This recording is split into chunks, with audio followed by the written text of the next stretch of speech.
तुम्हारी सक्सेस का असली रोड ब्लॉक कोई एक्सटर्नल सर्कमस्टेंसेस नहीं है, बल्कि तुम्हारी इंटरनल प्रोग्रामिंग है। तुम दुनिया के सारे तिकड़म लगा लो या कितने भी हाथ पैर मार लो, लेकिन अगर तुम अंदर से बिलीव नहीं करते कि तुम सक्सेस के लायक हो तो वो कभी नहीं मिलेगी। बचपन से लेके बुढ़ापे तक हम कॉन्शियसली अनकॉन्शियसली कई नेगेटिव बिलीव्स को डेवलप कर लेते हैं, जैसे कि मैं ये डिजर्व नहीं करता, सक्सेस सिर्फ लकी लोगों को मिलती है, मुझ में टैलेंट ही नहीं है, मेरी तो अब उम्र हो गई है। इस तरह के कई सारे बिलीव्स एनर्जी वैम्पायर्स की तरह काम करते हैं। इसके लिए रॉक्सी नफोजी अपनी बुक मैनिफेस्ट में बताती हैं कि एक्सटर्नल एक्शन से पहले इंटरनल क्लीनअप बहुत जरूरी है। सेल्फ लव और सेल्फ बिलीव को तो वो सक्सेस के लिए नॉन नेगोशिएबल मानती है। अभी अगले 5 मिनट में मैं तुमको अगले 30 दिन का प्लान बताने वाला हूँ, जो तुम्हारे इंटरनल वर्ल्ड के फियर्स, डाउट्स और लिमिटिंग बिलीव्स को जड़ से खत्म कर देंगे। ये सभी की सभी एक्सरसाइजेस प्रैक्टिकल, साइकोलॉजिकल और स्पिरिचुअल टूल्स का ब्लेंड है। तो एक्सरसाइज 1, द बिलीव ऑडिट। सबसे पहला और सबसे जरूरी है अपनी लिमिटिंग बिलीव्स की पहचान करना और उसको समझना। हमारे बिलीव्स और कुछ नहीं, हमारे वो स्टेटमेंट्स हैं जो हम खुद को अक्सर सुनाते रहते हैं, जैसे पैसा कमाना मुश्किल है, पैसा सारी मुसीबत की जड़ है,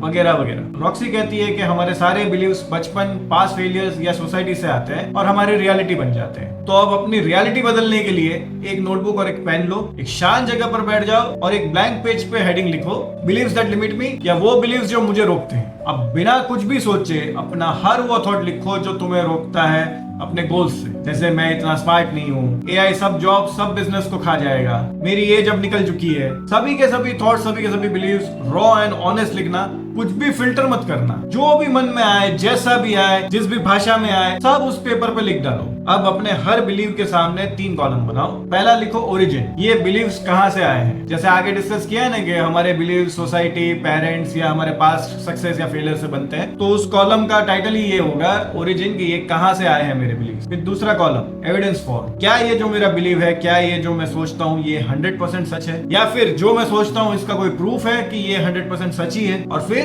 तीसरा कॉलम बनाना एविडेंस अगेंस्ट, क्या कोई काउंटर एग्जांपल है मेरे बिलीव का।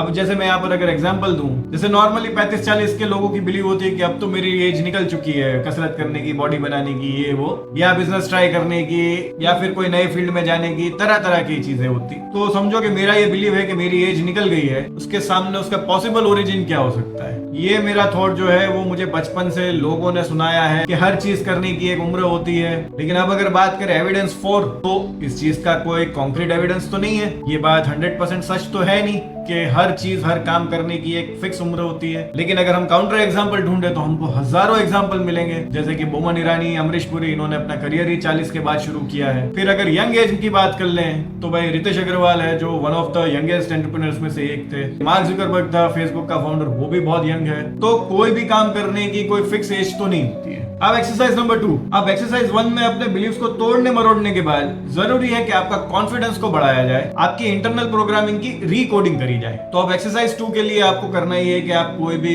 बर्तन ले लो, कोई भी जार ले लो, कोई डब्बा ले लो, या फिर आप अपने मोबाइल का नोट्स ऐप ही खोल सकते हो। अब इस जार में या इस ऐप में अपने डेली विंस, डेली अचीवमेंट्स लिख के डालो। तुम्हारे दिन की छोटे से छोटी विन भी अपने उस जार में डालना है। एग्जाम्पल, जैसे आज मैं टाइम पे उठ गया, आज मैंने अच्छे से ब्रश किया, आज मैं टाइम पे ऑफिस गया या कॉलेज चला गया, आज मैंने अचीवमेंट जार में अपनी अचीवमेंट डाली, एटसेट्रा एटसेट्रा। कुछ भी अपना छोटे से छोटा चीज भी उस विनिंग जार में डालो। देखना, जितने तुम उस जार में अपने अचीवमेंट्स भरते जाओगे, उतना तुम उस नेगेटिव बिलीव्स को जो है अपने कॉन्फिडेंस के जरिए तोड़ते जाओगे। तो अगर किसी रीजन से तुमको एक्सरसाइज 1 में अगर क्लैरिटी नहीं मिली थी, या तुम एक्सरसाइज 1 में स्ट्रगल कर रहे थे, तो इस एक्सरसाइज के बाद तो तुम्हारा एक्सरसाइज 1 के लिए भी तुमको क्लैरिटी मिल जाएगी और तुम एक्सरसाइज 1 को भी कंप्लीट कर लोगे। तुम्हारी सहूलत के लिए जो है वो मैंने एक्सरसाइज 1 और एक्सरसाइज 2 की जो शीट जो है वो रेडी करके रखी हुई है, जो तुम्हें इस वीडियो के पिन कमेंट पे और डिस्क्रिप्शन में भी मिल जाएगी। तो वहां से डाउनलोड कर लो और उसको प्रैक्टिस करना शुरू कर दो। फिर तीसरी एक्सरसाइज, फियर ट्रांसफॉर्मेशन। अभी तक तुमने अपने बिलीव्स को चेंज कर लिया,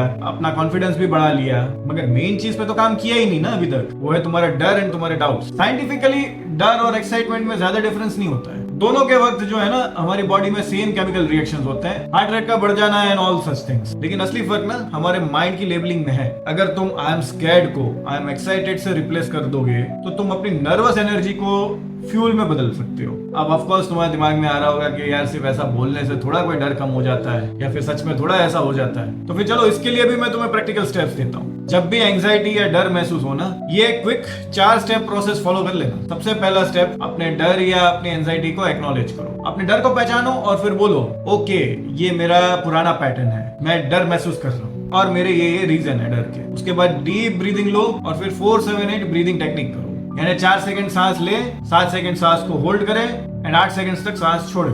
इस पूरे प्रोसेस को 3 से 5 बार रिपीट करो, ये तुम्हारे नर्वस सिस्टम को काम करेगा। फिर उसके बाद अपने डर को रिफ्रेम करो, मुझे डर लग रहा है इस स्टेटमेंट को मैं एक्साइटेड हूं से रिप्लेस करो। और फिर चौथा और सबसे इंपॉर्टेंट चीज, इमीडिएटली कोई एक छोटे में छोटा भी एक्शन लो। इवन 1% प्रोग्रेस या बिल्कुल छोटा एक्शन भी काम करेगा। कुछ ना समझ आए ना तो एक टांग पे खड़े हो जाओ, वो भी नहीं होता तो कान में या नाक में उंगली करना शुरू कर दो।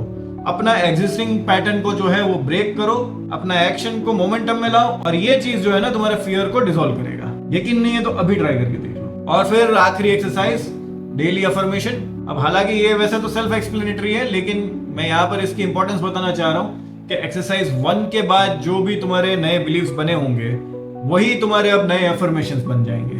तो उन्हीं स्टेटमेंट्स को जो है वो आईने के सामने खड़े हो जाओ और हो सके तो जोर से, वरना अच्छे से कॉन्फिडेंस से उन सारे स्टेटमेंट्स को बोलो। जैसे कि मैं कुछ अगर यहाँ पर एग्जांपल्स दूं, मैं फाइनेंशियल अबंडेंस डिजर्व करता है या करती हूँ, मैं लव और रिस्पेक्ट अट्रैक्ट करता है या करती हूँ, मेरे अंदर सब कुछ है जो सक्सेस के लिए चाहिए। इसी के साथ अगर तुम आई एम वाले अफर्मेशंस को भी अगर बोलोगे तो ये तुम्हारे अफर्मेशन की वाइब्रेशंस को डबल कर देगा। Like I am a money magnet and मुझे चारों दिशाओं से अपॉर्चुनिटीज मिल रही है। I am a power house and मेरी एनर्जी मेरे सारे काम बना देती है। ये सब कोई हवाई बातें नहीं है। रॉक्सी नफोसी ने अपनी बुक में रियल लाइफ एग्जांपल्स भी बताए हैं इससे रिलेटेड। जैसे कि एक उन्होंने अपनी क्लाइंट के बारे में बताया, एमा एक मार्केटिंग प्रोफेशनल थी जो प्रमोशन चाहती थी, लेकिन वो बहुत सेल्फ डाउट पर रहती थी। उसके लिमिटिंग बिलीव्स थे, मैं लीडर मटेरियल नहीं हूँ, लोग मुझे सीरियसली नहीं लेते। तो फिर एमा ने खुद ने अपने बिलीव ऑडिट में डिस्कवर किया कि ये उसके चाइल्डहुड से आए थे, ये सारे उसके बिलीव, जहाँ पर उसके फादर जो है वो बहुत ही डोमिनेटिंग थे और उसका पूरा कॉन्फिडेंस जो है वो उसके फादर ने किल कर दिया था। तो अब इसके लिए उसने डेली अफर्मेशन बोलना शुरू किए, मैं नेचुरल लीडर हूँ, मेरे आइडियाज वैल्यूएबल हैं।